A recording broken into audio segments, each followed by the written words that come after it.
Mayangbu taram nokjabaga loinana panthoi mangangnei koknona khurumjari. Ngasisu mahausagu mayanggidamakta yamna nungairaba fungawari ama amuk puduna lakjare. Mayang punna taminarasi. Thaina matam amagi warini matam asida lukhrabi thambal kaubi nupi amakhaki machanupa ani leirami. Makhoi ani asi narongkhu na poki aduna chahi amamuk tangkheni. Yengbada chawba chap mananadi ui. Makhoi ani chahi 13 12 muk shure. Ahalgi mamingna Poirehan aduga atonbagi na Poireiton kaurami. Lukhrabi thambalna mapuroibana ngana hontok piramlaba machanupa ani dubu nawruktuna yamna wana leiraklami. Nongmagi numitni thambalna ayuki chak adubu thongba loreduna machanupa ani bu kaubu tholei. Sumang adudana Poirehanga Poireiton gana telanga amakanna sari. Poireitona Tachau nang telanga saise aigini ko nanggidang nate aikhoi ani gini. Yare, aigidang oini. Nana, nang adumaina ningai tongnuko. Si, aina sabiri natra. Nang nasaraso aigidang oini. Ningai amna tauradi, aidi hekta segai khigadamni yungo. Segairadi paibasu yararoi. Segaiyura hajia. Poireitona wakhal khandana khumi. Segaibadi yaroi. Aduna ningai tongnu. Aikhoi ani punna paiminagadamni. Hoiba, ado sabaloirabo. Sigi mamay asang basa, sidanga pansiladi yare. Mamay yaudrabadi pajaroiba. Masil manawani na chi apakwa khara tawduna telanga kanya sari thambana. Imagi Poirehan, imagi Poireiton. Nakhoi anibu maduda kari semlibano. Poireiton na mamay thak onthoktu khumi. Ima, tasawna telanga semine. Telanga semine haiba. Imagi Poirehan, nangbo telanga semba haibrane. Ima, aidiloy na haina.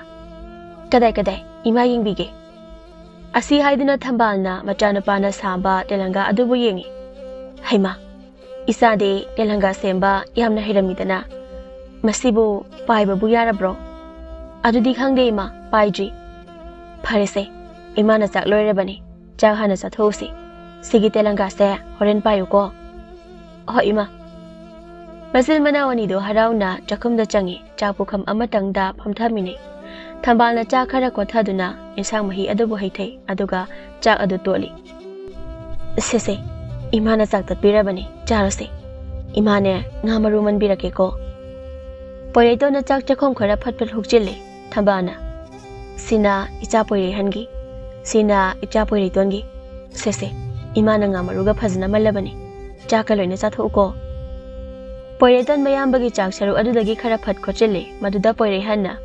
Ima, nanauna aingondagi chak laukre. Ima, ai laude. Hauji laukri dudi. Laude kaisu. Sese, khanagano. Chak otrabaso imana hapkani. Imagi sida chak mayam amaleri basidi. Asi haiduna thambalna macha anigi pukha maduda chak khara hapi. Sese, charo. Nabuk thanaba charo. Asapna macha nupa anido chak chakre. Macha ani na chak chabaloi khraba tungda mahak amuk chari. Kolik ado sasat phengdui. Madugi matungda thabak chanaba amuk semsai. Thambana hingnaba hotnaba asida megi inkolda chatuna mana masing tharami. Mana masing heklame aduga seltalame. Nakhoi anibu kadai de lege. Imaga puna thabak chatlagadabani ko. Ima, nanawga igas dalaye. Laoni nakhoi anibo ima thengkhre. Nana, mamana loye lao haye. Tachau, sigi telanga sidi. Adum puro, horen aikhoi ani ada pairuse. Mangolda tholei makhoi ani do. Thambal silmafi ama yomduna tholei. Yomgi thonga do chetna lon salami. Lao, chalasi. Ima, sigi telanga sipuge ko, horen ada paina ba. Hoi, pusi. Poirehan, nangna nanawgi makhut ado samuko. Asamna mama macha makhoi ahumdo punna thabak sufamda chatlami. Haujikti thabak sufamdo yauri. Inkol adu yamna jawi mi kaya amana thabak sune kharana khamen thai kharana alu thai. Thambalgi nakalda alu polang amale mato loina chonglaba ngaktani madu loina mahakna thagadawribani. Macha ani bu yengduna. Nakhoi ani ne asigi umakha astalayuko chathokpa yandi. Ima telanga se paige. Horen nusanemda rabakanda paigedabani. Tasawga punna famlaga layo. Imane alu singase amukda thakigi. Nana lao aikhoi ani u makhada oina leirase. Asi haiduna makhoi ani ukha adu tamna sakhi thambalso thabak suba hawi tanja adu da mahaki manakta ibelei thomok ama pairaga changlei ibelei na thambal ba yengduna thambal aisu alu oina thaba yaurage he masina faragani yawo yawo iche ai thanta wai basida aisu nungai draduna lerem libani punna hek tawminarse asomgi da tawsira haina chalubani makhoi mari mangale hawi sida nangna thanta leiba si ubadage changla ibani punna hek thaminaba haiduni che asomna haina duna makhoi ani lebak taw duna alu adu thaba hawi wari kaya amaso mathang mathang sanari ibeleina a ukha asida famliba angangani sibu nangina saduro aw mane je onthokna mara mokhreda kadai dagi no dai che nongma nongmagi lamna marol lama henba hengalakliba ahal sidi kharama phai aton base ngangna bayamna wakraba poni adu badi aton bagi hauna sani khara lam hen to hen ba haibasi hoida nasa ani siga nungai hek leitho nungai trane nasa napa ngakta ani leibase nungai je adubune aigi punsi asida karino ama iwat wat pagumdi adumak tawri masigi awat pa asimadi aigi punsi asina lariba makai koklaroi nangina pureba sajaugi paudo aikhoi su ahan bataba matamda yamna nungai kide aikhoi su yamna kapki matamdo nasa napa aton base mahak pokpasu kuiram khiroi ipuroi balaitre haibagi pau adu tabada ai wan thakibani asi haiduna thamba nahaunana mitlu anida pirang sinthari hoise pumnamak loina hokre kauthopasu khara tambatai kauthopa haiba asi leitrabadi aikhoi miyoi base soidana ngauduna chatkani aduna thambal hojikti nang madugumba wakhalado khaluraganu nasa ani asigi manglanda nungaina leiro isa ani gi nusiba mataw yenglaga pothajari asomna makhoi ani wari sanari somdana ukha adudani poireitona tachau telanga paibi sanarase nangbo nusa saroidro sabire kaiso adudi pairase ado aina hana telanga paigi ko hoi se sigi langasta pairo kana payu ko nathon bayade hek nan thokhi bada telanga se adum mathakta paiduna chakre hoi ek kana paige telanga gi langadu da poireitona kana paiduna hogole aduga telanga paibi sanarame mangak adu nokhatuna mathakti yengi tachau tu yamna wangna paire wangi sidi nanao langdo kana payu ko poireitona harauna wangi yamna wangi tu telanga aduna yamna wangna pairiba adubu uraduna poireitona harauna phan chongje nanao ayemu pairagi piro se mathangda ayemu paidoini ko poire hena telanga adu amuk pai maduda makhuta pai balang adu na thokhirami telanga adu noksina humba mafam amada wangna pai thokhirami aya telanga se nan thokre poire to na madubu uraduna kappa hore aduga telanga se pa henkhre yare telanga piyu aigi telanga piyu nanao tasau soikhre aigi khutagi nan thokre aidi yare sini asi haiduna telanga piyo haiduna phan chongduna kaplami thabak sori ba thambana machani gi mataw adu uraduna amukai dawna rabazano nang chatlaga amta yengune hoi je thambana machani gi manak tamna chale poireiton nana kapliba aduna karigino imagi poirehan nana nanaw asida kaidawrage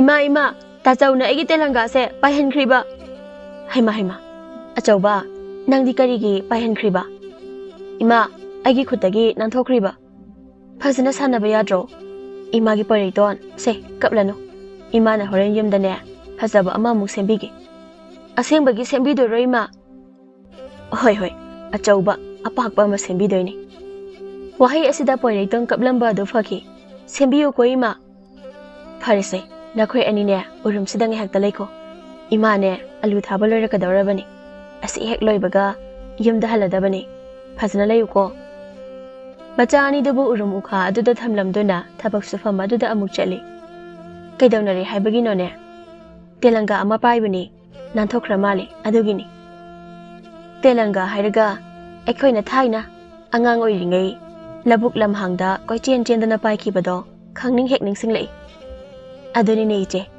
ꯃꯇꯝꯅꯗꯤ ꯂꯦꯞꯄ ꯂꯩꯇꯅ ꯁꯨꯝ ꯍꯧꯖꯤꯟꯈꯤ, ꯅꯤꯡꯁꯤꯡꯕ ꯑꯁꯤꯇꯅꯤ ꯂꯦꯡꯗꯅ ꯂꯩꯍꯧꯔꯤꯕ꯫ ꯑꯗꯨꯕꯨ ꯏꯆꯦ, ꯑꯩꯗꯤꯅꯦ ꯍꯧꯈ꯭ꯔꯕ ꯃꯇꯝꯒꯤ ꯋꯥꯔꯤꯁꯤꯡꯗꯣ ꯅꯤꯡꯁꯤꯡꯂꯔꯣꯏꯒꯦ ꯍꯥꯏꯅ ꯈꯜꯂꯦꯗ꯫ ꯍꯣꯏꯗ ꯃꯗꯨꯅ ꯐꯕꯖꯥꯠꯅꯤ꯫ ꯑꯂꯨ ꯊꯥꯔꯤꯕ ꯑꯗꯨ ꯃꯈꯥ ꯇꯥꯅ ꯊꯥꯏ꯫ ꯄꯨꯡ ꯈꯔ ꯍꯧꯖꯤꯟꯈ꯭ꯔꯕ ꯃꯇꯨꯡꯗꯗꯤ ꯑꯂꯨ ꯊꯥꯕ ꯑꯗꯨ ꯂꯣꯏꯔꯦ꯫ ꯏꯕꯦꯂꯩꯅ ꯎꯆꯤꯟ ꯅꯥꯆꯤꯟꯅ ꯃꯁꯤꯒꯤ ꯐꯩꯗꯣꯝ ꯑꯆꯧꯕ ꯑꯁꯤꯃꯗꯤ ꯂꯣꯏꯁꯤꯜꯂꯁꯦ꯫ ꯊꯝꯕꯥꯜ, ꯈ꯭ꯋꯥꯡꯒ ꯅꯣꯟꯈꯠꯄ ꯌꯥꯗ꯭ꯔꯦꯗ꯫ ꯑꯌꯣ, ꯏꯁ, ꯅꯨꯡꯉꯥꯏꯕ ꯊꯕꯛ ꯅꯠꯇꯦꯀꯣ꯫ ꯏꯆꯦ, ꯁꯤ ꯅꯠꯇꯅ ꯊꯕꯛ ꯁꯨꯐꯝꯁꯨ ꯂꯩꯇꯦ, ꯁꯦꯜ ꯇꯥꯟꯐꯝꯁꯨ ꯂꯩꯇꯦ꯫ ꯃꯁꯤꯗꯒꯤ ꯐꯪꯂꯛꯄ ꯁꯦꯜ ꯑꯗꯨꯅ ꯌꯨꯝ ꯄꯨꯅꯔꯤꯕꯅꯤ, ꯏꯆꯥ ꯑꯅꯤꯁꯦ ꯊꯥꯛꯂꯤꯕꯅꯤ꯫ ꯅꯪꯅ ꯁꯦꯜ ꯍꯥꯏꯔꯒ ꯃꯥꯃꯗꯒꯤ ꯁꯦꯜ ꯈꯔ ꯂꯧꯈꯤꯒꯦ ꯍꯥꯏꯅ ꯇꯧꯕꯅꯤꯅꯦ ꯑꯩꯁꯦ꯫ ꯑꯩꯁꯨ ꯂꯧꯈꯤꯗꯣꯏꯅꯤ ꯏꯆꯦ, ꯉꯁꯤꯒ ꯅꯨꯃꯤꯠ 8 ꯁꯨꯔꯦ ꯂꯧꯗꯕ꯫ ꯅꯨꯃꯤꯗꯥꯡꯒꯤ ꯊꯣꯡꯅꯕ ꯆꯦꯡꯒ ꯑꯃꯠꯇꯁꯨ ꯂꯩꯍꯧꯗꯦ, ꯀꯩꯊꯦꯜꯗꯒꯤ ꯈꯔꯁꯨ ꯋꯥꯟꯈꯤꯒꯦ꯫ ꯑꯗꯨꯗꯤ ꯂꯥꯛꯑꯣ, ꯑꯩꯈꯣꯏ ꯑꯅꯤ ꯁꯦꯜꯗꯣ ꯂꯧꯃꯤꯟꯅꯔꯨꯔꯁꯤ꯫ ꯏꯆꯦ, ꯉꯥꯏꯈꯣꯀꯣ, ꯏꯆꯥ ꯑꯅꯤꯁꯦ ꯑꯃꯨꯛꯇ ꯀꯧꯔꯛꯈꯤꯒꯦ꯫ ꯑꯁꯤ ꯍꯥꯏꯗꯨꯅ ꯊꯝꯕꯥꯜꯅ ꯃꯆꯥꯅꯨꯄꯥ ꯑꯅꯤꯗꯨꯕꯨ ꯀꯧꯏ꯫ ꯄꯣꯏꯔꯩꯍꯦꯟ ꯑꯃꯗꯤ ꯄꯣꯏꯔꯩꯇꯣꯟ, ꯃꯈꯣꯏ ꯑꯅꯤꯁꯨ ꯂꯥꯛꯏ꯫ ꯂꯥꯛꯑꯣ, ꯅꯈꯨꯠ ꯁꯝꯅꯧꯀꯣ꯫ ꯃꯈꯣꯏꯁꯤꯡꯗꯣ ꯃꯥꯃ ꯏꯕꯣꯍꯜꯒꯤ ꯃꯅꯥꯛꯇ ꯆꯠꯂꯝꯃꯤ꯫ ꯏꯕꯦꯂꯩꯅ, ꯃꯥꯃꯥ, ꯑꯩꯈꯣꯏ ꯊꯕꯛ ꯁꯨꯕ ꯂꯣꯏꯖꯔꯦ, ꯁꯦꯜ ꯈꯔ ꯂꯧꯖꯈꯤꯒꯦ꯫ ꯁꯦꯜ ꯂꯧꯈꯤꯒꯦ ꯍꯥꯏꯕ? ꯍꯣꯏ, ꯂꯧꯈꯣ꯫ ꯅꯈꯣꯏ ꯃꯌꯥꯝꯅ ꯊꯕꯛ ꯁꯨꯕꯤꯗꯅ ꯏꯪꯈꯣꯜ ꯑꯁꯦ ꯌꯥꯝꯅ ꯐꯕ ꯍꯥꯏꯕꯗꯨ ꯑꯣꯏꯔꯤꯕꯅꯤ꯫ ꯏꯪꯈꯣꯜ ꯑꯁꯤꯗꯒꯤ ꯄꯨꯊꯣꯛꯂꯛꯄ ꯃꯅꯥ ꯃꯁꯤꯡ, ꯆꯥꯅ ꯊꯛꯅꯕꯁꯤꯡ ꯑꯗꯨꯅ ꯑꯃꯨꯛ ꯌꯣꯟꯗꯨꯅ ꯁꯦꯜ ꯇꯥꯜꯂꯤꯕꯅꯤꯗꯣ꯫ ꯑꯗꯨꯅ ꯅꯈꯣꯏ ꯊꯕꯛ ꯁꯨꯕ ꯂꯥꯛꯄ ꯂꯦꯞꯀꯅꯨꯀꯣ꯫ ꯍꯣꯏ ꯃꯥꯃꯥ, ꯁꯦꯜ ꯑꯗꯨꯇ ꯐꯖꯅ ꯄꯤꯕꯤꯌꯣ, ꯑꯩꯈꯣꯏ ꯀꯩꯁꯨ ꯂꯦꯞꯆꯔꯣꯏ꯫ ꯏꯕꯦꯂꯩ, ꯅꯪ ꯑꯁꯤꯃꯀꯣ, ꯅꯪꯒꯤ ꯃꯥꯃꯅ ꯄꯤꯅꯤ ꯍꯥꯏꯔꯦꯗꯅ꯫ ꯀꯗꯥꯏꯅ ꯄꯤꯔꯣ, ꯊꯕꯛ ꯑꯊꯨꯕꯁꯨ ꯂꯩꯍꯧꯔꯤ꯫ ꯀꯌꯥꯅꯣ ꯅꯪꯒꯤꯗꯨꯕꯣ? ꯍꯥꯏꯔꯣꯗꯅ ꯀꯌꯥꯅꯣ? ꯉꯔꯥꯡꯒ ꯉꯁꯤꯒꯒꯤꯅꯤ꯫ ꯑꯗꯨꯗꯤ ꯀꯌꯥ ꯇꯥꯔꯦ? ꯑꯁꯤ ꯍꯥꯏꯗꯨꯅ ꯏꯕꯣꯍꯜꯅ ꯁꯦꯜ ꯃꯁꯤꯡ ꯊꯤ꯫ ꯑꯗꯨꯗꯤ ꯅꯪꯒꯤꯁꯦ ꯂꯨꯄꯥ 50 ꯇꯥꯔꯦꯅꯦꯀꯣ꯫ ꯀꯩꯅꯣ ꯃꯥꯃꯥ, ꯈꯔ ꯍꯥꯞꯇꯣꯛ ꯍꯥꯞꯆꯤꯟꯒ ꯌꯥꯔꯔꯣꯏꯗ꯭ꯔꯣ? ꯏꯕꯦꯂꯩ, ꯅꯪ ꯑꯃ ꯑꯣꯏꯖ ꯑꯣꯏꯊꯛ ꯊꯤꯈꯤꯕ ꯑꯁꯤꯅꯀꯣ꯫ ꯁꯦ, ꯁꯤ ꯍꯥꯟꯅ ꯄꯥꯏꯌꯨ꯫ ꯊꯕꯛ ꯁꯨꯕ ꯀꯥꯟꯗꯗꯤ ꯄꯣꯊꯥꯗꯨꯅꯇ ꯂꯩ ꯅꯪꯅ꯫ ꯍꯦꯔꯥ ꯃꯥꯃꯥ, ꯉꯥꯏꯍꯥꯛ ꯄꯣꯊꯥꯕ ꯑꯗꯨꯕꯨ ꯋꯥ ꯑꯣꯏꯅ ꯍꯦꯛ ꯇꯧꯔꯗꯅ꯫ ꯌꯥꯔꯦ, ꯃꯁꯤ ꯍꯥꯟꯅ ꯂꯧꯈꯣ, ꯅꯪꯒꯤ ꯍꯥꯞꯇꯣꯛ ꯍꯥꯞꯆꯤꯟꯗꯤ ꯀꯣꯟꯅ ꯈꯟꯅꯁꯤ꯫ ꯏꯕꯦꯂꯩꯅ ꯁꯦꯜ ꯑꯗꯨ ꯂꯧꯏ꯫ ꯁꯤ ꯂꯩꯔꯕꯗꯤ ꯈꯔꯗꯤ ꯃꯐꯔꯦꯁꯦ꯫ ꯊꯝꯕꯥꯜꯕꯨ ꯌꯦꯡꯗꯨꯅ ꯑꯃꯨꯛ ꯍꯥꯏ, ꯊꯝꯕꯥꯜ, ꯑꯩ ꯈꯔ ꯍꯜꯂꯝꯂꯒꯦꯀꯣ, ꯌꯨꯝꯗ ꯊꯕꯛꯁꯨ ꯂꯩꯍꯧꯏ꯫ ꯃꯥꯃꯗꯒꯤ ꯁꯦꯜ ꯂꯧꯔꯒ ꯅꯪ ꯀꯩꯊꯦꯜ ꯆꯠꯅꯤ ꯍꯥꯏꯕꯗꯣ ꯆꯠꯆꯔꯣ, ꯑꯩ ꯍꯜꯂꯝꯃꯒꯦꯀꯣ꯫ ꯏꯕꯦꯂꯩ ꯆꯠꯈ꯭ꯔꯦ꯫ ꯊꯝꯕꯥꯜ ꯃꯆꯥꯁꯤꯡꯒ ꯂꯩꯍꯧꯏ꯫ ꯊꯝꯕꯥꯜꯅ ꯏꯕꯣꯍꯜꯗ, ꯃꯥꯃꯥ, ꯑꯩꯒꯤꯁꯨ ꯁꯦꯜ ꯈꯔ ꯂꯧꯖꯈꯤꯒꯦ꯫ ꯏꯕꯣꯍꯜꯅ ꯊꯝꯕꯥꯜꯗ ꯃꯦꯆꯤꯟꯅ ꯍꯥꯏꯐꯦꯠ ꯌꯦꯡꯗꯨꯅ, ꯊꯝꯕꯥꯜ, ꯅꯪꯗꯤ ꯅꯁꯛꯄꯨ ꯑꯁꯨꯝ ꯐꯖ ꯊꯣꯛꯂꯛꯄ꯭ꯔꯥ ꯀꯩꯅꯣꯝ ꯇꯧꯔꯤꯅꯦ꯫ ꯃꯥꯃꯥ, ꯑꯩꯒꯤ ꯁꯦꯟꯐꯝꯗꯣ ꯂꯧꯖꯈꯤꯒꯦ ꯍꯥꯏꯕꯅꯤ꯫ ꯑꯍꯥ, ꯁꯦꯜ ꯂꯧꯕ? ꯀꯌꯥꯅꯣꯅꯦ ꯊꯝꯕꯥꯜ? ꯉꯁꯤꯒ ꯊꯥꯅ ꯅꯨꯃꯤꯠ 8 ꯁꯨꯔꯦ꯫ ꯅꯨꯃꯤꯠ 8 ꯑꯁꯤꯒꯤ ꯁꯦꯟꯐꯝꯗꯣ ꯁꯨꯅꯕ ꯄꯤꯕꯤꯔꯣ꯫ 8ꯒꯤ ꯍꯥꯏꯕ? ꯄꯤꯅꯤ, ꯑꯩꯅ ꯁꯨꯅꯕ ꯁꯣꯏꯗꯅ ꯄꯤꯅꯤ꯫ ꯑꯗꯣ ꯊꯝꯕꯥꯜ, ꯑꯩꯕꯨ ꯋꯥ ꯑꯃꯇꯪꯗꯤ ꯅꯪꯉꯣꯟꯗ ꯍꯥꯏꯅꯤꯡꯉꯤꯅꯦ꯫ ꯀꯔꯤ ꯋꯥꯅꯣ ꯃꯥꯃꯥ? ꯁꯨꯝꯗꯧꯕꯅꯤꯅꯦ, ꯅꯪꯕꯨ ꯅꯆꯥ ꯑꯅꯤꯗꯨꯒ ꯅꯨꯡꯉꯥꯏꯔꯤꯕꯣ? ꯅꯪꯕꯨ ꯀꯩꯝꯇ ꯋꯥꯈꯜ ꯈꯟꯗ꯭ꯔꯕꯣ? ꯀꯔꯤ ꯋꯥꯈꯜꯕꯨꯅꯣ ꯑꯩꯅ ꯈꯜꯂꯨꯗꯧꯔꯤꯁꯤꯕꯣ ꯃꯥꯃꯥ?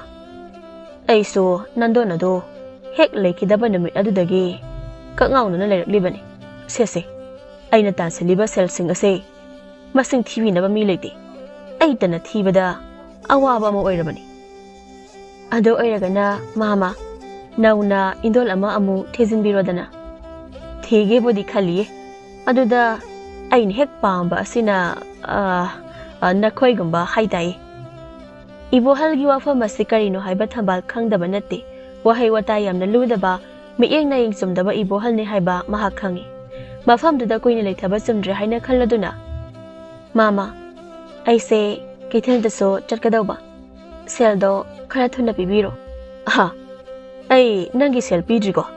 ꯁꯦ, ꯂꯨꯄꯥ 100ꯅꯤ, ꯁꯤ ꯂꯧꯈ꯭ꯔꯣ꯫ ꯄꯤꯔꯛꯂꯤꯕ ꯁꯦꯜ ꯑꯗꯣ ꯊꯝꯕꯥꯜꯅ ꯂꯧꯏ꯫ ꯃꯗꯨꯕꯨ ꯐꯤꯖꯤ ꯑꯗꯨꯗ ꯆꯦꯠꯅ ꯀꯤꯁꯤꯜꯂꯤ꯫ ꯃꯆꯥ ꯑꯅꯤꯕꯨ ꯌꯦꯡꯗꯨꯅ, ꯂꯥꯛꯑꯣ ꯆꯠꯂꯁꯤ꯫ ꯃꯆꯥ ꯑꯅꯤꯗꯨꯕꯨ ꯄꯨꯗꯨꯅ ꯊꯝꯕꯥꯜ ꯊꯣꯛꯈ꯭ꯔꯦ꯫ ꯏꯕꯣꯍꯜꯅ ꯊꯝꯕꯥꯜꯕꯨ ꯌꯦꯡꯗꯨꯅ ꯍꯥꯏꯍꯧꯏ, ꯐꯖꯩꯗꯀꯣ ꯊꯝꯕꯥꯜ ꯅꯪꯁꯦ꯫ ꯂꯨꯈ꯭ꯔꯥꯕꯤ ꯑꯣꯏꯔꯕꯁꯨ ꯑꯩ ꯅꯪꯕꯨ ꯑꯃꯨꯛ ꯂꯧꯕ ꯉꯝꯒꯅꯤꯀꯣ꯫ ꯑꯩꯅ ꯅꯨꯃꯤꯠ ꯈꯨꯗꯤꯡꯒꯤ ꯅꯪꯕꯨ ꯂꯣꯟꯅ ꯌꯦꯡꯕꯁꯦ ꯅꯪꯗꯤ ꯀꯔꯤꯁꯨ ꯈꯪꯂꯝꯂꯣꯏꯅꯤ ꯑꯗꯨꯕꯨ ꯅꯣꯡꯃꯗꯤ ꯑꯩꯒꯤ ꯈꯨꯗꯣꯡꯆꯥꯕ ꯑꯃ ꯐꯪꯕꯗ ꯊꯝꯕꯥꯜ ꯅꯪꯕꯨ ꯏꯈꯨꯠꯇ ꯇꯥꯕꯗꯤ ꯁꯣꯏꯔꯣꯏꯀꯣ ꯊꯝꯕꯥꯜꯅ ꯃꯆꯥ ꯑꯅꯤ ꯄꯨꯗꯨꯅ ꯑꯁꯨꯝ ꯆꯠꯄ ꯑꯁꯤꯅ ꯀꯩꯊꯦꯜ ꯌꯧꯔꯦ ꯆꯦꯡ ꯈꯔ ꯑꯃ ꯋꯥꯜꯂꯒꯦ ꯑꯗꯨꯒ ꯉꯥ ꯆꯥꯛ ꯈꯔꯒ ꯂꯩꯈ꯭ꯔꯒꯦ ꯆꯦꯡ ꯌꯣꯟꯐꯝ ꯑꯃꯗ ꯆꯪꯗꯨꯅ ꯆꯦꯡ ꯈꯔ ꯋꯥꯜꯂꯝꯃꯤ ꯃꯗꯨꯒꯤ ꯇꯨꯡꯗ ꯉꯥ ꯌꯣꯟꯐꯝ ꯑꯃꯗ ꯑꯃꯨꯛ ꯆꯪꯂꯛꯏ ꯉꯥ ꯑꯌꯥꯏꯕ ꯃꯌꯥꯝ ꯑꯃ ꯌꯣꯜꯂꯤꯕꯗꯣ ꯌꯦꯡꯗꯨꯅ ꯏꯅꯦ ꯉꯥꯃꯨ ꯑꯌꯥꯏꯕ ꯑꯁꯤꯕꯨ ꯀꯌꯥ ꯑꯣꯏꯗꯣꯏꯅꯣ ꯉꯥꯃꯨꯗꯨꯅ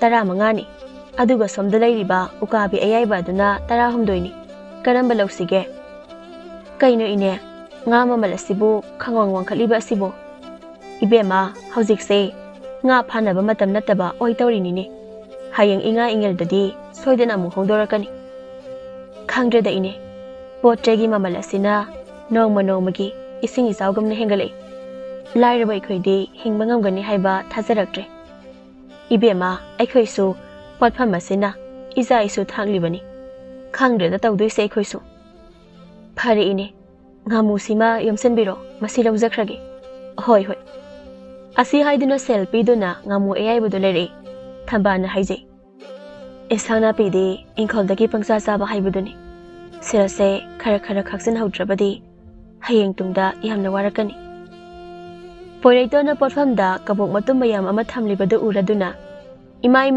ꯑꯩ ꯀꯕꯣꯛ ꯆꯥꯅꯤꯡꯉꯦ ꯇꯨ ꯑꯁꯤꯗ ꯂꯩꯔꯤꯁꯦ ꯀꯕꯣꯛ ꯆꯥꯕ ꯌꯥꯗꯦ ꯀꯕꯣꯛ ꯆꯥꯕ ꯂꯣꯛ ꯊꯨꯡꯒꯅꯤ ꯌꯥꯔꯣꯏ ꯑꯩ ꯀꯕꯣꯛ ꯆꯥꯅꯤꯡꯉꯦ ꯏꯃꯥ ꯑꯩ ꯀꯕꯣꯛ ꯂꯩꯕꯤꯌꯣ ꯑꯁꯤ ꯍꯥꯏꯗꯨꯅ ꯅꯤꯡꯉꯥꯏ ꯇꯧꯏ ꯊꯝꯕꯥꯜꯅ ꯏꯃꯥꯒꯤ ꯑꯇꯣꯟꯕ ꯅꯪꯒꯤ ꯅꯤꯡꯉꯥꯏꯁꯤꯗꯤꯕꯀꯣ ꯄꯣꯠꯐꯝ ꯑꯗꯨꯗ ꯆꯪꯗꯨꯅ ꯏꯅꯦ ꯀꯕꯣꯛꯁꯦ 2 ꯈꯛꯇ ꯂꯩꯖꯈꯤꯒꯦ ꯏꯕꯦꯝꯃ ꯊꯝꯕꯥꯜ ꯅꯪꯒꯤ ꯅꯆꯥꯅꯨꯄꯥ ꯑꯅꯤꯁꯤꯗꯤ ꯆꯥꯎꯕꯒ ꯆꯞ ꯃꯥꯟꯅꯩꯅ ꯃꯁꯛꯅ ꯃꯁꯛ ꯐꯖꯔꯤꯕ ꯈꯪꯗ꯭ꯔꯦ ꯏꯅꯦ ꯑꯉꯥꯡ ꯑꯅꯤꯁꯤꯒꯤ ꯃꯅꯤꯡ ꯊꯨꯡꯍꯟꯕꯁꯨ ꯀꯔꯤꯁꯨ ꯉꯝꯗꯦ ꯃꯔꯩꯅ ꯃꯔꯣꯜ ꯑꯃ ꯐꯠꯇꯕꯅꯤ ꯑꯉꯥꯡ ꯑꯣꯏꯕꯒꯤ ꯇꯧꯔꯤꯅꯤ ꯍꯌꯦꯡ ꯈꯔ ꯂꯩꯔꯒ ꯐꯖꯔꯛꯀꯅꯤꯗ ꯁꯦ ꯀꯕꯣꯛ 2 ꯍꯥꯏꯕꯗೋ ꯁꯤꯗ ꯂꯩꯔꯦ ꯁꯦꯜꯕꯨ ꯀꯌꯥꯅꯣ ꯊꯝꯕꯥꯜꯅ ꯀꯕꯣꯛ ꯑꯗꯨꯒꯤ ꯁꯦꯜ ꯄꯤ ꯄꯣꯏꯔꯩꯍꯟ ꯑꯃꯗꯤ ꯄꯣꯏꯔꯩꯇꯣꯟꯅ ꯀꯕꯣꯛ ꯃꯇꯨꯝ ꯑꯗꯨ ꯆꯥꯏ ꯄꯣꯏꯔꯩꯇꯣꯟꯅ ꯏꯃꯥ ꯌꯥꯝꯅ ꯍꯥꯎꯖꯥꯅꯤ ꯍꯣꯏ ꯆꯥꯔꯣ ꯊꯝꯕꯥꯜꯅ ꯃꯆꯥꯅꯨꯄꯥ ꯑꯅꯤꯗꯨꯕꯨ ꯄꯨꯗꯨꯅ ꯃꯌꯨꯝ ꯇꯝꯅ ꯍꯜꯂꯝꯃꯤ ꯑꯁꯨꯝꯅ ꯅꯨꯃꯤꯠ ꯈꯔꯅꯤ ꯍꯧꯖꯤꯟꯈ꯭ꯔꯕ ꯃꯇꯨꯡꯗꯅꯤ ꯑꯌꯨꯛꯀꯤ ꯆꯥꯛꯆꯥ ꯃꯇꯝꯅꯤ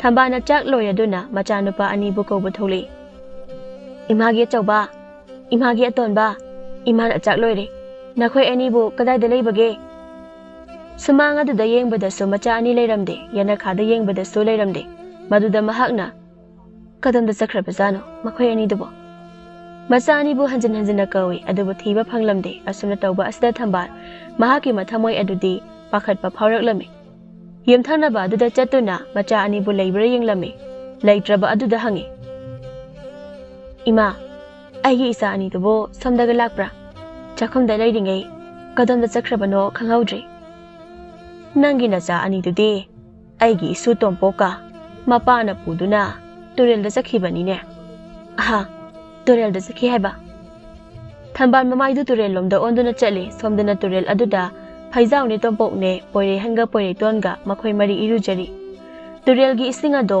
ꯌꯥꯝꯅ ꯊꯦꯜꯂꯤ ꯑꯗꯨꯅ ꯃꯈꯣꯏꯁꯤꯡꯗꯣ ꯌꯥꯝꯅ ꯅꯨꯡꯉꯥꯏꯅ ꯁꯥꯟꯅꯔꯤ ꯄꯣꯏꯔꯩꯍꯟꯅ ꯅꯅꯥꯎ ꯇꯨ ꯑꯩꯗꯤ ꯏꯔꯣꯏꯕꯒ ꯍꯩꯔꯦ ꯇꯨ ꯈꯣꯡꯒ ꯀꯥꯎꯔꯒ ꯂꯣꯏꯔꯤꯁꯦ ꯑꯁꯤ ꯍꯥꯏꯗꯨꯅ ꯑꯊꯦꯟꯕ ꯏꯁꯤꯡ ꯑꯗꯨꯗ ꯃꯈꯣꯡ ꯑꯗꯨ ꯐꯖ꯭ꯔꯪ ꯀꯥꯎꯏ ꯑꯗꯨꯝꯅ ꯏꯁꯤꯡꯗ ꯏꯔꯨꯖꯕ ꯑꯗꯨꯗ ꯄꯣꯏꯔꯩꯇꯣꯟꯗꯨ ꯌꯥꯝꯅ ꯍꯔꯥꯎꯖꯔꯝꯃꯤ ꯃꯥꯁꯨ ꯃꯥꯒꯤ ꯊꯣꯛꯄ ꯑꯃ ꯁꯥꯟꯅꯔꯤ ꯐꯩꯖꯥꯎꯅ ꯅꯈꯣꯏ 3ꯕꯨ ꯀꯥꯔꯁꯤꯗꯅ ꯌꯥꯈꯤꯔꯣꯏ ꯑꯩꯈꯣꯏ ꯁꯥꯟꯅꯈꯤꯅꯤ ꯄꯣꯏꯔꯩꯍꯟ ꯄꯣꯏꯔꯩꯇꯣꯟ ꯅꯈꯣꯏ 2ꯕꯨ ꯅꯃꯥꯅ ꯐꯨꯕ ꯇꯥꯔꯦꯅꯦ ꯐꯨꯔꯣꯏꯒꯩꯁꯨ ꯑꯩꯗꯤ ꯍꯣꯔꯦꯟ ꯌꯥꯎꯔꯣꯏꯀꯣ ꯊꯝꯕꯥꯜ ꯇꯨꯔꯦꯜꯗ ꯊꯨꯅ ꯀꯨꯝꯊꯔꯛꯏ ꯃꯆꯥꯅꯨꯄꯥ 2ꯅ ꯏꯁꯤꯡꯗ ꯆꯣꯡꯗꯨꯅ ꯁꯥꯟꯅꯗꯨꯅ ꯂꯩꯔꯤꯕ ꯑꯗꯨꯕꯨ ꯎꯔꯗꯨꯅ ꯏꯃꯥꯒꯤ ꯄꯣꯏꯔꯩꯍꯟ ꯏꯃꯥꯒꯤ ꯄꯣꯏꯔꯩꯇꯣꯟ ꯅꯈꯣꯏ 2ꯗꯤ ꯑꯗꯨꯗ ꯀꯩꯗꯧꯔꯤꯕ ꯁꯣꯏꯗꯅ ꯅꯥꯕ ꯇꯥꯔꯦ ꯃꯃꯥ ꯂꯥꯛꯄ ꯎꯕ ꯑꯗꯨꯗ ꯃꯈꯣꯏ 2ꯗꯨ ꯃꯊꯛꯇ ꯊꯨꯅ ꯀꯥꯈꯠꯂꯤ ꯅꯈꯣꯏ 2ꯗ ꯀꯅꯥꯅ ꯇꯨꯔꯦꯜꯗ ꯀꯨꯝꯗꯨꯅ ꯏꯔꯨꯖꯧ ꯍꯥꯏꯕꯒꯦ ꯑꯣꯟꯊꯣꯛꯅ ꯉꯥꯡꯅꯩꯗꯀꯣ ꯄꯣꯏꯔꯩꯇꯣꯟꯅ ꯃꯤ ꯂꯨꯅꯤꯡꯕꯒꯤ ꯂꯨꯔꯤꯅꯤ ꯀꯩꯅꯣ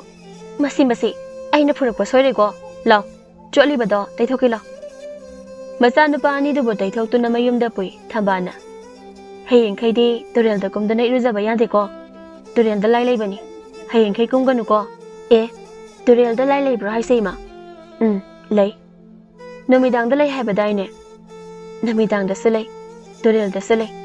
ꯍꯌꯦꯡꯈꯩ ꯀꯨꯝꯂꯒꯅꯨꯀꯣ. ꯏꯃꯥꯅ ꯆꯥꯛ ꯂꯣꯏꯔꯕꯅꯤ, ꯆꯥꯔꯨꯔꯁꯤ ꯂꯥꯛꯑꯣ. ꯅꯈꯣꯏ ꯑꯅꯤ ꯊꯤꯔꯤꯉꯩꯗꯅꯦ ꯄꯨꯡꯒ ꯌꯧꯔꯝꯃꯅꯤ. ꯏꯃꯥ ꯊꯕꯛ ꯆꯠꯄ ꯊꯦꯡꯂꯕꯅꯤ. ꯃꯆꯥ ꯑꯅꯤꯕꯨ ꯄꯨꯁꯤꯟꯗꯨꯅ ꯆꯥꯛ ꯄꯤꯖꯩ. ꯆꯥꯔꯣ, ꯊꯨꯅ ꯆꯥꯔꯣ. ꯄꯣꯏꯔꯩꯍꯦꯟ ꯑꯃꯗꯤ ꯄꯣꯏꯔꯩꯇꯣꯟ ꯃꯈꯣꯏ ꯑꯅꯤ ꯆꯥꯛ ꯆꯥꯔꯤ, ꯊꯝꯕꯥꯜꯁꯨ ꯆꯥꯛ ꯆꯥꯕ ꯍꯧꯏ. ꯅꯨꯡꯊꯤꯜꯒꯤ ꯃꯇꯝꯅꯤ. ꯄꯣꯏꯔꯩꯍꯟꯒ ꯄꯣꯏꯔꯩꯇꯣꯟꯒ ꯂꯝꯄꯥꯛꯇ ꯃꯃꯥꯟꯅꯕꯁꯤꯡꯒ ꯁꯥꯟꯅꯕ ꯊꯣꯛꯂꯝꯃꯤ. ꯂꯝꯄꯥꯛꯇ ꯁꯥꯟꯅꯕ ꯑꯗꯨꯗ ꯄꯣꯏꯔꯩꯇꯣꯟ ꯆꯦꯟꯕꯗ ꯁꯣꯏꯕꯗꯒꯤ ꯊꯣꯏꯕꯗ ꯍꯦꯛ ꯌꯩꯁꯤꯜꯂꯝꯃꯤ. ꯊꯣꯏꯕꯗꯣ ꯂꯩꯕꯥꯛ ꯃꯈꯥꯗ ꯇꯨꯁꯤꯜꯂꯤ. ꯊꯣꯏꯕꯅ ꯐꯠ ꯌꯦꯡꯈꯠꯂꯛꯇꯨꯅ, "ꯍꯦ ꯄꯣꯏꯔꯩꯇꯣꯟ, ꯀꯩꯒꯤꯅꯣ ꯅꯪꯅ ꯑꯩꯉꯣꯟꯗ ꯏꯜꯂꯤꯕꯗꯤ?" "ꯑꯩꯁꯨ ꯏꯟꯁꯨ ꯏꯟꯗꯕꯅꯦ, ꯆꯦꯟꯕꯗ ꯁꯣꯏꯕꯗꯒꯤ ꯊꯦꯡꯖꯤꯟꯈꯤꯕꯅꯦ." "ꯅꯪꯒꯤꯗꯣ ꯁꯣꯏꯕ ꯅꯠꯇꯦ, ꯊꯑꯣꯏꯅ ꯑꯩꯕꯨ ꯏꯟꯊꯨꯕꯅꯦ." "ꯑꯩꯗꯤ ꯅꯪ ꯏꯟꯊꯨꯕ ꯅꯠꯇꯦ. ꯑꯩ ꯏꯟꯊꯨꯕꯒꯤ ꯅꯪꯁꯨ ꯅꯨꯡꯉꯥꯏꯕ꯭ꯔꯥ ꯌꯦꯡꯉꯨ." ꯑꯁꯤ ꯍꯥꯏꯗꯨꯅ ꯊꯣꯏꯕꯅ ꯄꯣꯏꯔꯩꯇꯣꯟꯒꯤ ꯃꯔꯦꯡꯖꯨꯝ ꯑꯗꯨꯗ ꯊꯛ ꯏꯜꯂꯤ. ꯄꯣꯏꯔꯩꯇꯣꯟꯗꯣ ꯂꯩꯃꯥꯏꯗ ꯍꯥꯏꯊꯩ. ꯃꯔꯤꯡꯖꯦꯜ ꯈꯥꯕ ꯄꯣꯏꯔꯩꯇꯣꯟꯅꯤ ꯄꯨꯛ ꯍꯧꯒꯠꯂꯛꯇꯨꯅ ꯊꯣꯏꯕꯗ ꯑꯃꯨꯛ ꯏꯜꯂꯤ. "ꯅꯪꯅ ꯑꯗꯨꯃꯥꯏꯅ ꯍꯦꯛꯇ ꯇꯧꯕ ꯌꯥꯕ꯭ꯔꯣ? ꯑꯩꯅ ꯏꯟꯕ ꯅꯠꯇꯦ ꯍꯥꯏꯔꯦꯗꯅ."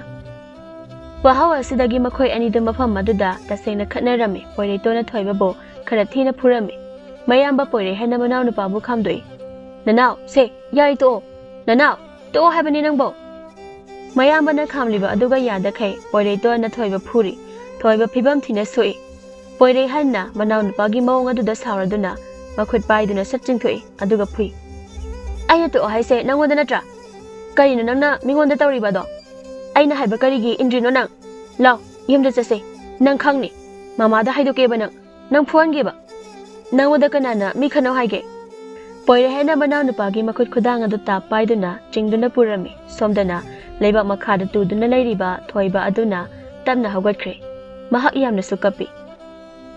"ꯈꯪꯅꯤ ꯅꯪ, ꯏꯃꯥꯗ ꯇꯥꯛꯊꯣꯛꯀꯦ. ꯏꯒ ꯂꯣꯏꯅ ꯊꯣꯛꯂꯦ." ꯊꯣꯏꯕ ꯀꯞꯅ ꯀꯞꯅ ꯃꯌꯨꯝ ꯇꯝꯅ ꯍꯜꯂꯦ. ꯃꯥꯡꯒꯣꯜꯗ ꯐꯤ ꯁꯥꯗꯨꯅ ꯂꯩꯔꯤꯕ ꯃꯃꯥ ꯀꯕꯣꯛꯂꯩ ꯑꯗꯨꯒꯤ ꯃꯅꯥꯛꯇ ꯊꯛ ꯐꯝꯊꯩ. ꯀꯕꯣꯛꯂꯩꯅ ꯃꯆꯥꯅꯨꯄꯥꯒꯤ ꯃꯇꯧ ꯑꯗꯨꯕꯨ ꯎꯔꯗꯨꯅ ꯍꯪꯉꯤ. "ꯏꯃꯥꯒꯤ ꯊꯣꯏꯕ, ꯀꯩꯅꯣ ꯁꯥꯟꯅꯕ ꯆꯠꯈ꯭ꯔꯒ ꯀꯞꯂꯒ ꯍꯜꯂꯛꯂꯤꯕ ꯑꯁꯤꯅ? ꯏꯆꯥꯕꯨ ꯀꯩꯗꯧꯔꯕꯒꯦ?" ꯍꯟꯅ ꯌꯦꯡꯂꯨꯕ ꯃꯇꯝꯗ ꯃꯆꯥꯒꯤ ꯃꯈꯣꯡꯗ ꯏ ꯊꯣꯛꯇꯨꯅ ꯂꯩꯔꯤꯕ ꯑꯗꯨ ꯎꯔꯦ. ꯃꯗꯨꯗ, "ꯏꯁ, ꯏ ꯊꯣꯛꯂꯤꯗꯅ. ꯏꯃꯥꯒꯤ ꯊꯣꯏꯕ, ꯍꯥꯏꯌꯨ, ꯀꯅꯥꯅ ꯏꯆꯥꯗ ꯐꯨꯔꯛꯄꯒꯦ? ꯁꯦ, ꯏꯃꯥꯗ ꯍꯥꯏꯌꯨ."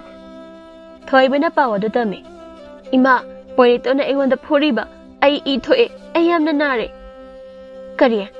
ꯃꯍꯥꯛꯅ ꯑꯩꯒꯤ ꯏꯆꯥꯕꯨ ꯐꯨꯔꯤꯕ?" ꯀꯕꯣꯛꯂꯩꯗꯨ ꯐ꯭ꯔꯤꯡ ꯁꯥꯎꯒꯠꯈꯤꯔꯝꯃꯤ. ꯑꯗꯨꯒ, "ꯏꯃꯥꯒꯤ ꯊꯣꯏꯕ, ꯏꯃꯥ ꯇꯧꯒꯦ. ꯍꯧꯖꯤꯛꯃꯛ ꯃꯈꯣꯏꯗ ꯆꯠꯁꯤ ꯂꯥꯎ. ꯃꯈꯣꯏꯅ ꯏꯆꯥꯕꯨ ꯍꯦꯛꯇ ꯐꯨꯕ ꯌꯥꯕ꯭ꯔꯣ? ꯃꯃꯥ ꯑꯩ ꯂꯩꯔꯤ ꯍꯥꯏꯕꯁꯦ ꯈꯪꯗ꯭ꯔ ꯃꯥꯜꯂꯦꯅꯦ." ꯀꯕꯣꯛꯂꯩꯅ ꯃꯆꯥꯅꯨꯄꯥ ꯊꯣꯏꯕꯕꯨ ꯄꯨꯗꯨꯅ ꯊꯝꯕꯥꯜꯒꯤ ꯃꯌꯨꯝ ꯇꯝꯅ ꯊꯨꯅ ꯆꯠꯂꯝꯃꯤ. ꯁꯣꯝꯗꯅ ꯄꯣꯏꯔꯩꯍꯟꯒ ꯄꯣꯏꯔꯩꯇꯣꯟꯒ ꯃꯌꯨꯝ ꯌꯧꯔꯦ. ꯊꯝꯕꯥꯜꯅ ꯃꯆꯥ ꯑꯅꯤꯒꯤ ꯃꯇꯧ ꯑꯗꯨꯕꯨ ꯎꯔꯗꯨꯅ ꯍꯪꯉꯤ. "ꯀꯩꯗꯧꯅꯔꯦ ꯅꯈꯣꯏ ꯑꯅꯤꯕꯣ? ꯅꯅꯥꯎ ꯑꯁꯤꯅ ꯀꯞꯂꯤꯕ ꯑꯁꯤꯕꯨ ꯀꯔꯤꯒꯤꯅꯣ?" "ꯏꯃꯥ, ꯅꯅꯥꯎꯁꯦ ꯃꯤꯒ ꯈꯠꯅꯩꯕ. ꯑꯩꯅ ꯈꯥꯝꯇꯣꯛꯄꯗꯁꯨ ꯁꯨꯡꯌꯥ ꯌꯥꯗ꯭ꯔꯤꯕ. ꯑꯗꯨꯗ ꯑꯩꯅ ꯑꯃꯨꯛ ꯐꯨꯕ." "ꯏꯃꯥꯒꯤ ꯑꯇꯣꯟꯕ, ꯅꯪꯗꯤ ꯀꯔꯤꯒꯤ ꯃꯤꯒ ꯐꯨꯅꯔꯤꯕ? ꯏꯃꯥꯅ ꯅꯪꯉꯣꯟꯗ ꯃꯤꯒ ꯈꯠꯅꯕ ꯌꯥꯗꯦ ꯍꯥꯏꯅ ꯇꯣꯏꯅ ꯍꯥꯏꯕ ꯅꯠꯇ꯭ꯔꯣ? ꯀꯔꯤꯒꯤꯅꯣ ꯅꯪꯅ ꯃꯤꯒ ꯈꯠꯅꯔꯤꯕꯕꯣ?" "ꯏꯃꯥ, ꯑꯩꯅ ꯆꯦꯟꯕꯗ ꯁꯣꯏꯗꯅ ꯃꯉꯣꯟꯗ ꯊꯦꯡꯖꯤꯟꯕꯅꯦ. ꯃꯗꯨꯗ ꯃꯍꯥꯛꯅ ꯑꯩꯉꯣꯟꯗ ꯑꯁꯦꯡꯀ ꯑꯣꯏꯅ ꯏꯜꯂꯛꯏꯕ. ꯑꯗꯨꯗ ꯑꯩ ꯇꯨꯁꯤꯜꯂꯤꯕ. ꯑꯗꯨꯒꯤ ꯃꯉꯣꯟꯗ ꯐꯨꯕꯅꯦ." "ꯀꯩꯒꯤꯅꯣ ꯅꯪꯅ ꯂꯝ ꯑꯁꯨꯛ ꯌꯥꯝꯅ ꯍꯦꯜꯂꯤꯕ ꯑꯁꯤꯕꯣ? ꯍꯌꯦꯡꯈꯩꯗꯤ ꯅꯈꯣꯏ ꯑꯅꯤ ꯁꯥꯟꯅꯕ ꯆꯠꯄ ꯁꯨꯡꯌꯥ ꯌꯥꯔꯔꯣꯏꯀꯣ. ꯅꯃꯥ ꯑꯩꯅ ꯍꯥꯏꯕ ꯋꯥꯁꯨ ꯏꯟꯗꯕ. ꯅꯪ ꯍꯥꯏꯁꯤꯅꯤ." "ꯏꯃꯥ, ꯑꯩꯉꯣꯟꯗ ꯈꯠꯅꯕ ꯍꯧꯔꯛꯄ ꯑꯃꯠꯇ ꯂꯦꯝꯅ ꯊꯥꯔꯣꯏ. ꯑꯩꯅ ꯂꯣꯏꯅ ꯐꯨꯒꯅꯤ." ꯃꯆꯥꯒꯤ ꯋꯥꯐꯝ ꯑꯁꯤꯗ ꯊꯝꯕꯥꯜꯅ ꯃꯈꯨꯕꯥꯛ ꯑꯗꯨꯅ ꯃꯆꯥꯒꯤ ꯃꯅꯪꯒꯜ ꯑꯗꯨꯗ ꯁꯦꯠ ꯁꯦꯠ ꯊꯥꯏ. ꯑꯗꯨꯒ, "ꯍꯩ, ꯀꯔꯤ ꯋꯥꯉꯥꯡ ꯁꯉꯥꯡꯅꯣ? ꯑꯗꯨꯒꯨꯝꯕ ꯋꯥꯉꯥꯡ ꯁꯉꯥꯡꯗꯣ ꯀꯅꯥ ꯅꯪꯉꯣꯟꯗ ꯇꯝꯕꯤ? ꯃꯇꯨꯡꯗ ꯍꯥꯏꯈꯤꯗ꯭ꯔꯥ ꯍꯥ?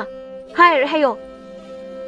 ꯃꯔꯤꯡꯖꯦꯜ ꯑꯃ ꯇꯧꯕ ꯄꯣꯏꯔꯩꯇꯣꯟꯅꯤ. ꯃꯃꯥꯅ ꯐꯨꯔꯕꯁꯨ ꯃꯍꯥꯛ ꯀꯔꯤꯁꯨ ꯍꯥꯏꯗꯦ. ꯇꯟꯖꯥ ꯑꯁꯤꯗ ꯊꯣꯡꯒꯥꯟꯗ ꯀꯕꯣꯛꯂꯩꯒ ꯃꯆꯥꯅꯨꯄꯥ ꯊꯣꯏꯕꯒ ꯊꯨꯅ ꯆꯪꯂꯛꯏ. ꯀꯕꯣꯛꯂꯩꯅ ꯂꯥꯎꯗꯨꯅ ꯍꯥꯏꯔꯛꯏ. "ꯍꯩ ꯊꯝꯕꯥꯜ, ꯅꯪꯒꯤ ꯅꯆꯥꯅꯨꯄꯥ ꯑꯁꯤꯅ ꯑꯩꯒꯤ ꯏꯆꯥꯅꯨꯄꯥ ꯑꯁꯤꯕꯨ ꯏ ꯊꯣꯛꯄ ꯃꯈꯩ ꯐꯨꯕꯤꯔꯝꯂꯦꯅꯦ. ꯌꯦꯡꯉꯨ ꯇꯨ, ꯏꯆꯥꯒꯤ ꯃꯈꯨꯅꯤꯡ ꯑꯁꯤꯗ ꯊꯣꯛꯂꯤꯕ ꯏꯁꯦ." ꯊꯝꯕꯥꯜꯅ ꯃꯈꯣꯜ ꯈꯔ ꯇꯞꯅ, "ꯑꯉꯥꯡꯁꯤꯡ ꯁꯥꯟꯅꯕꯗ ꯁꯣꯏꯈꯤꯕ ꯑꯣꯏꯔ ꯃꯥꯜꯂꯦ." "ꯀꯔꯤꯒꯤ ꯁꯣꯏꯕ? ꯍꯥ? ꯀꯔꯤꯒꯤ ꯁꯣꯏꯕꯅꯣ? ꯅꯠꯇꯦ, ꯑꯩꯒꯤ ꯏꯆꯥ ꯑꯁꯤꯗ ꯀꯔꯤ ꯅꯨꯡꯉꯥꯏꯇꯕ ꯂꯩꯒꯦ? ꯍꯥꯏꯌꯨꯅꯦ, ꯀꯔꯤ ꯅꯨꯡꯉꯥꯏꯇꯕ ꯂꯩꯒꯦꯕ?" "ꯆꯦꯟꯕꯗ ꯁꯣꯏꯕꯗꯒꯤ ꯊꯦꯡꯖꯤꯟꯈꯤꯕ ꯑꯣꯏꯔ ꯃꯥꯜꯂꯦ." "ꯑꯩꯒꯤ ꯏꯆꯥ ꯑꯁꯤꯅꯗꯤ ꯅꯪꯒꯤ ꯅꯆꯥ ꯑꯁꯤꯅ ꯊꯑꯣꯏꯅ ꯏꯟꯊꯨꯔꯛꯏ ꯍꯥꯏꯔꯤꯕ ꯑꯁꯤꯗꯤ? ꯍꯩ, ꯅꯆꯤꯜ ꯌꯥꯝꯅ ꯊꯤꯒꯅꯨ.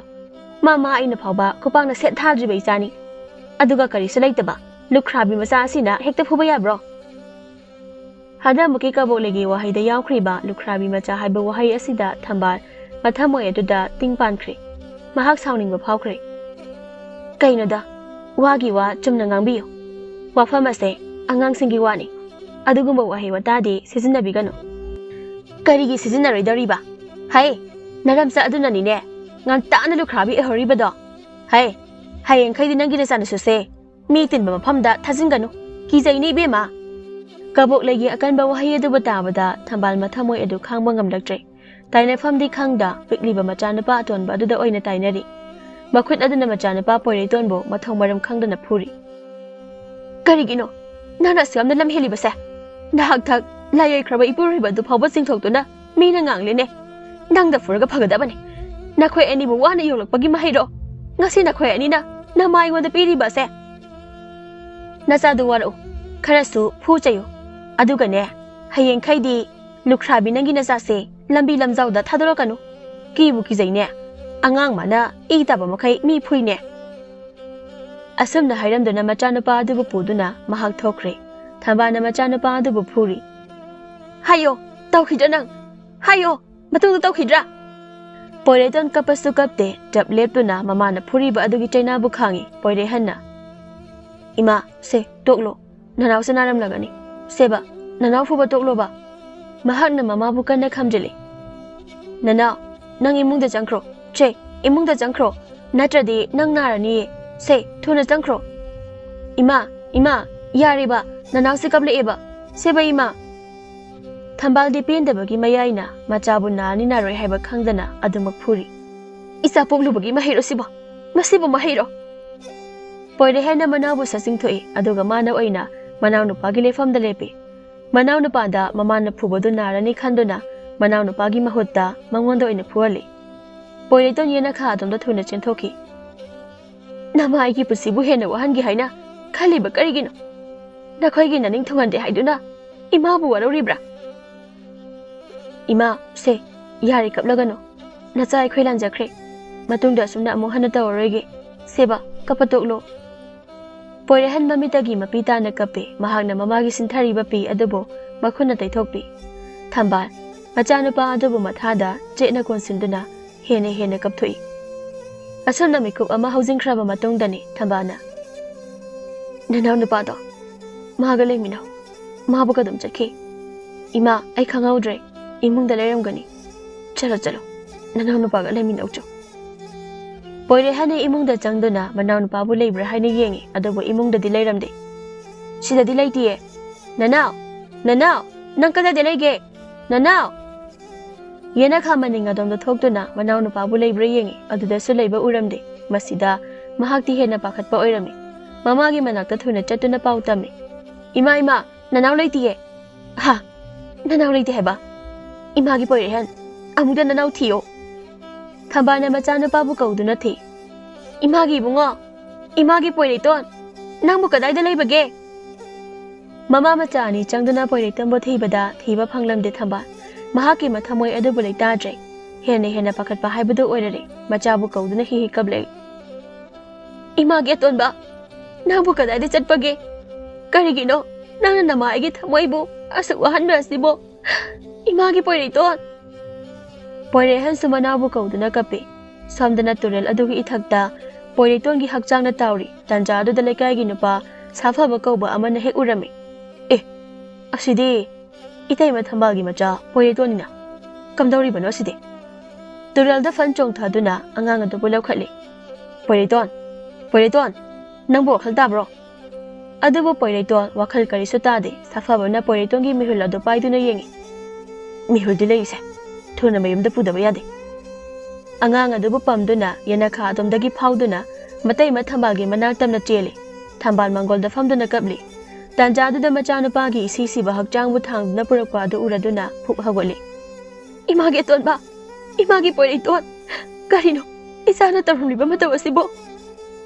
ꯁꯥꯐꯕꯅ ꯑꯉꯥꯡ ꯑꯗꯨꯕꯨ ꯃꯈꯥꯗ ꯊꯝꯗꯨꯅ, ꯏꯇꯩꯃ, ꯄꯣꯏꯔꯩꯇꯣꯟꯁꯦ ꯇꯨꯔꯦꯜꯗ ꯇꯥꯗꯨꯅ ꯂꯩꯔꯝꯂꯦ꯫ ꯃꯤꯍꯨꯜꯗꯤ ꯂꯩꯔꯤ꯫ ꯑꯩ ꯑꯃꯨꯛꯇ ꯑꯋꯥꯡꯒꯤ ꯈꯨꯔꯥ ꯇꯣꯅꯨꯗꯨ ꯀꯧꯔꯨꯒꯦ꯫ ꯑꯁꯤ ꯍꯥꯏꯗꯨꯅ ꯊꯨꯅ ꯌꯥꯡꯅ ꯆꯠꯈꯤ꯫ ꯊꯝꯕꯥꯜꯅ ꯃꯆꯥꯅꯨꯄꯥꯒꯤ ꯍꯛꯆꯥꯡ ꯑꯗꯨꯕꯨ ꯀꯣꯟꯗꯨꯅ ꯀꯞꯄꯤ꯫ ꯏꯃꯥꯒꯤ ꯄꯣꯏꯔꯩꯇꯣꯟ, ꯀꯔꯤꯅꯣ ꯏꯆꯥꯅ ꯏꯃꯥꯒꯤ ꯃꯤꯠꯃꯥꯡꯗ ulliba saktam asibo se hawalo ima amu hana ichada phuraroye ima lale se ima lale isa phuraroye nana se hawalo ima nang sidraba nang ima na khara fubagi nang adamaina dawri kaigino aine ichagi thamoibu masang munna khangludrene isabu phuraba na magi khuse bap chele isabu amu hana ima na phuraroye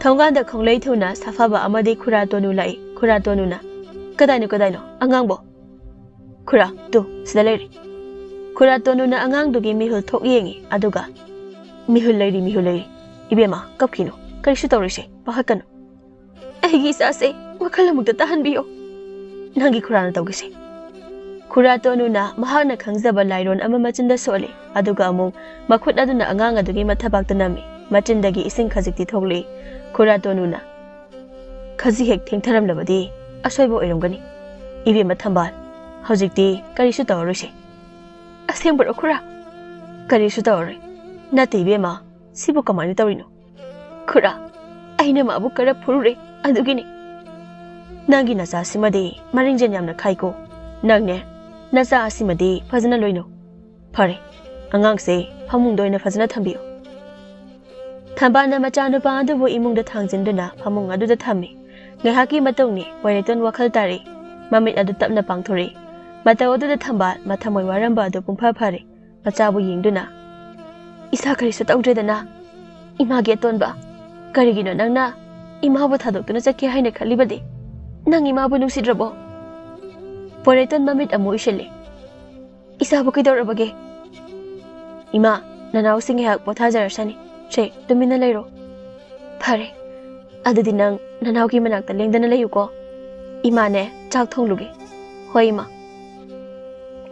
thambal chakhom da chak thongba changkhre poire hena manau nu pagi masa adubu makuna tamna nanbi aduga tapna hai nanau nang kai gi mama bu sawrino nang mama bu nusidrabo poire ton mamit amu tapna pangthore poire hena wa makhatai nangna smai tawbada ngasai mama na kayam kapi nang khangbra matungdadi sumaina khak tawganu ko mama na pendraduna nangonda phubane mama na phubabu yamna nabrane poire hena manau na pabu sangli asumna thambal na numidangi chak adu thongba loiraduna bukham amada haptuna pusile image tonba mama na chak loire chak charasiko esang adu haiduna chak adu tole chakhom ama lokhatuna sese ya ka tho mama na inbige poire ton mangang adu haiduna chaning de hairi se khara cha se natrabadi nasa adu yarari nanau se ya ka tho nana ya ka thoktradi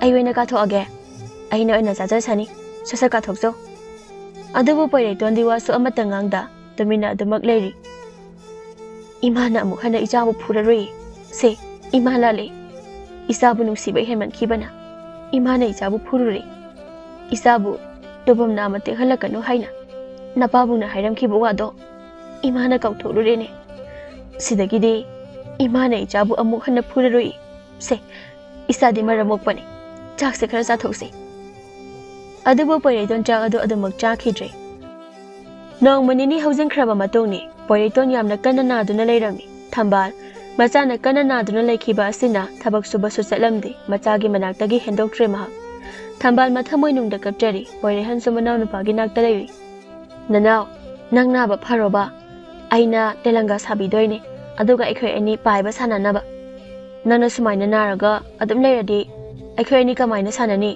to mama su adum kapisu ubra thambal di macha ani gi matauda hene kapchari tanja asda mapanda ibo hal changlak tu nalep lei ibo halna yum sibu mi lei bro leirabadi amukta thokpiro thambal mapalda mina kauba du bataraduna mekipi fatai thui kanano mapalda kauri basina thambal mapanda thui mama ibo hal oiduna leiramba duda mama lengbirak libra lambi thokpa sida ngihak changlam ge haiduna changlapani mama kakhatpiro somda phida thajage thambana phida ama thai ibo hal kakhatuna phida aduda phami mama cha semjarake yaranida ai thalakpada ngairi ai sei nangwada wa amata hange haiduna Kari wano mama, hekta mahangbiuni.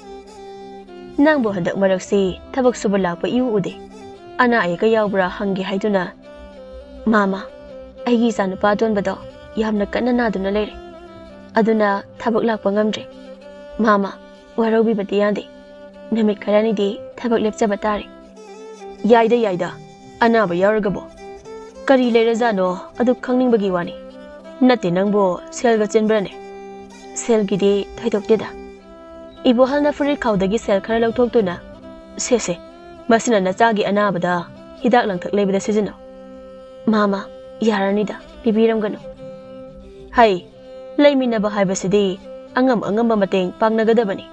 Nang naso aigi tabak subiduna mateng mayam ama pangliba sidi. Mama, maduna wafama manida. Chap mane ibema, se, lokshilo. Nasabu phanaba thuna layeng ko. Adudi fare, aisho mo haidokragi ko. Ibo hal chakre. Mama ibo hal se, afaba midi oi. Adubo magi amu mi eng na yeng khwaiba asida khara adu hainadabagi wani. Sel adu lausundana thambal imungda changkre. Mahana machanapagi anaba adubu kanna seba tawi asumna tawrabada masagi anaba adu khara pharaklame. Thambal waramba mahaki mathamoi ado kharadi mafajare. Isana naba pungphai phabaga imana thabak kanna surani. Sel mayam amatanduna isa anigi phajaba phirolga mayam amaga leibidoini. Asengmaro ima aidina furit angangba machugi leibiyo. Nanao nangidi kai machu leidoino. Aigidina samu yekpa leibiyo. Leini icha chawbagisu leini atonbagisu samu yekpa leini. Sese, imana jak inbige, loina chathoksiko. Ima, aingonda hana ilo, se, aya kathoke. Poyeton somaya adu kathoktuna hai. Ima, aingonda hana ilo, aini yam chadoini. Yaroi, aingonda hana ilo. Sese, tasawna hana chagadabaniko. Asi haiduna macha anibo thambana chak inbi namit kharanigi matongdadi poyeton namba pungpha phare. Mahausagi punsida amu hanjilaktuna mama macha makhoi ahumdo nokna nungaina leikhirami.